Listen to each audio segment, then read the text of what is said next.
Dans le Coran, des mots ont été écrits contrairement à l'usage arabe. Les esprits stupéfaits se sont arrêtés devant Rahmat avec Temwet au lieu de Teli, Ne'ama au lieu d'une autre, et bien d'autres cas inédits. Lorsque les opposants ont vu que cela violait les règles grammaticales séculaires, ils ont crié travestissement et ouvert la porte au doute. Alors, les experts en droit islamique ont échoué à répondre. Pour eux, le Coran est un talisman qui ne s'ouvre qu'avec une clé attribuée aux prophètes ou aux compagnons. Les linguistes ont échoué. Sibawayh a préféré la poésie jaïlite à la parole divine, considérant ce qui la contredit anormal. Les règles arabes se sont fixées hors du Coran, le secret restant enseveli dans l'oubli. Mais la vérité est trop évidente pour être enterrée longtemps. Vous savez, la différence qui existe dans l'écriture arabe n'était absolument pas fortuite, mais bien le fruit d'un plan extrêmement précis. Ce projet ambitieux a permis d'élever la langue arabe à un niveau qu'elle n'avait jamais connu auparavant.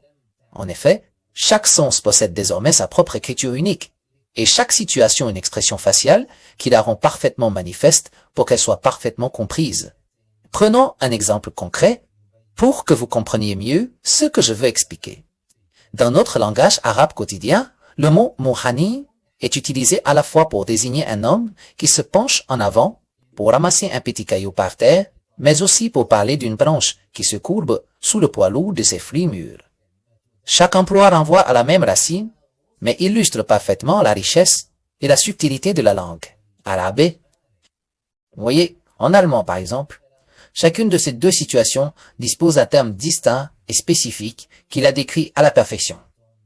C'est pourquoi, très fréquemment, au cours de nos réunions quotidiennes, le locuteur arabe se voit poser la question suivante.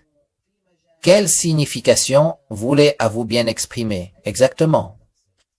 Vous savez, parce que chez nous, au sein de notre culture, un seul mot suffit pour vous mener à un vrai carrefour de choix et vous laisser debout face à lui, complètement perplexe et indécis. Quelle voie devriez-vous bien emprunter? Alors, quelle signification exactement est celle qui est réellement visée? En fait, c'est bien cette pluralité même qui fournit à la comédie arabe tout son matériau de création. Vous savez qu'il suffit d'utiliser un terme précis dans un contexte donné, tout en dissimulant en son sein un sens totalement différent, caché et discret. Celui qui parvient à saisir ce sens secret éclate alors de rire à gorge déployée, car ce sens-là s'est finalement dévoilé tout seul, sans avoir besoin que l'on l'explique davantage. Oui, l'arabe est très riche, mais jusqu'à l'oubli. Son éclat poétique a un prix. L'auditeur tombe souvent dans la perplexité. Alors que, pour ce qui concerne la langue allemande, elle a choisi une voie totalement distincte. Une précision impitoyable, qui ne connaît absolument aucune forme de clémence. Ah, en effet, c'est la langue des laboratoires et des usines. Et d'ailleurs, un seul mot allemand peut, en réalité, équivaloir à une phrase arabe entière pour transmettre exactement le même sens, sans altérer ni perdre quoi que ce soit du message initial. Le mot Versuch, en allemand, signifie faire plusieurs tentatives et réessayer en cas d'échec. Notez la différence, une langue pratique où l'ouvrier comprend les ordres d'un coup d'œil, contrairement à l'arabe qui demande une longue explication. C'est d'ici que vient le plan de Michel pour le Coran. Vous savez, ce traducteur qui travaillait à transposer la langue de la souffrance supérieure a absolument refusé qu'un seul mot puisse porter plusieurs sens différents à la fois. En fait, il a décidé de confier à chaque sens unique un mot distinct et propre, sans la moindre ambiguïté. Par exemple, il a choisi d'écrire le mot rahm avec une lettre ta attachée pour désigner un premier type de miséricorde. Et il a opté pour une lettre ta détachée pour évoquer un type de miséricorde, complètement différent, afin de ne pas laisser place à la moindre confusion possible. En fait, il a fait en sorte que l'expression Rahmat Allah ait une signification entièrement différente de celle de l'expression Rahmat min Allah, et cela que ce soit à cause de la différence de forme de la lettre ta, ou bien à cause de la présence, ou au contraire, de l'absence, d'une des consonantes qui composent ces deux phrases. De plus, Michel a procédé exactement de la même manière pour toutes les expressions faisant référence à la miséricorde, avant de s'atteler à traiter l'ensemble des mots et des vocables coraniques. Enfin, après avoir accompli ce travail extrêmement minutieux, la langue arabe, qui est utilisée dans le Coran, est devenue bien plus précise que la langue allemande, et même plus précise que toutes les autres langues du monde entier, se distinguant comme une langue unique et incomparable. La terminologie coranique s'est séparée de l'arabe classique enseigné dans les facultés de lettres. Ibn Jin, lui-même, qui est reconnu et désigné comme l'imam des grammairiens arabes, admet dans son ouvrage Al-Akhasais, ses traités sur les caractéristiques de la langue arabe, que cette langue se préoccupe davantage de la métaphore et qu'il est extrêmement difficile d'en tirer des formulations qui rendent parfaitement la réalité telle qu'elle est.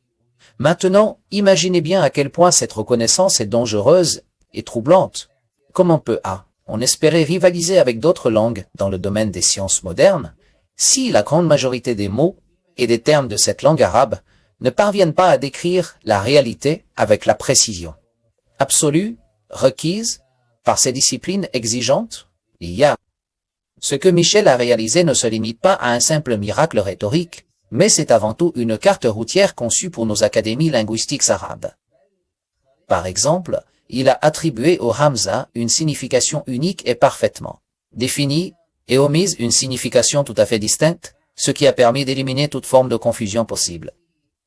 Il a par ailleurs établi une distinction claire, à la fois sur le plan graphique et sur celui de la signification, entre le sarcasme et la moquerie. Or, il faut savoir que les dictionnaires linguistiques, classiques, n'ont jamais réussi à opérer une telle distinction nette. C'est pourquoi nous appelons instamment les linguistes arabes à adopter cette méthode, rigoureuse et structurée, et à attribuer à chaque mot une seule et unique signification précise et bien circonscrite.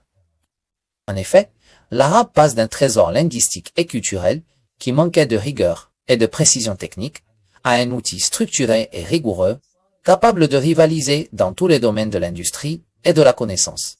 De cette manière, nous exploitons la profusion extraordinaire de ces mots pour notre propre bien, nous le développons activement et nous suivons son évolution de près en nous adaptant aux changements du monde moderne.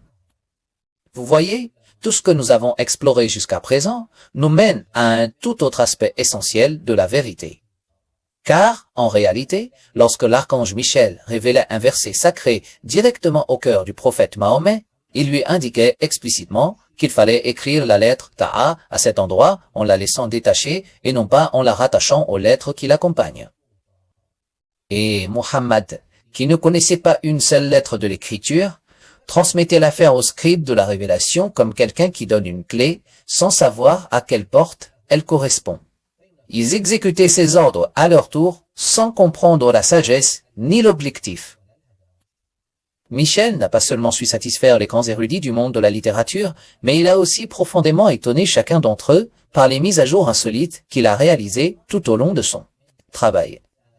Puis, pour tous ceux qui ont pris le temps de bien observer et de réfléchir attentivement à ce qu'il faisait, il est rapidement apparu que cette étrange façon de procéder n'était pas un geste vain ou sans but. Au contraire, il s'agissait d'une véritable échelle visant à élever la langue à un sommet de grandeur et d'élégance qu'elle n'avait jamais atteint auparavant. C'est ainsi que le miracle a fini par briller dans la personne d'un messager qui ne savait absolument pas écrire. Il donne alors l'ordre au scribe de tracer les formes qui lui indiquent, de sorte que le verset est transcrit d'une manière totalement inhabituelle pour les plumes d'époque. Ce qui constitue une preuve irréfutable en vérité, le Mushaf n'est pas issu du sein chaud et aride du désert, mais bien, en réalité, il est descendu tout droit de dessus les 7 cieux, et ce, dans chacune des cycles successifs de sa révélation. Issu de cette série de cycles, nous mettrons en lumière un aspect du miracle de l'écriture de Rama dans un voyage excitant et agréable. Louange à Allah, Seigneur des mondes.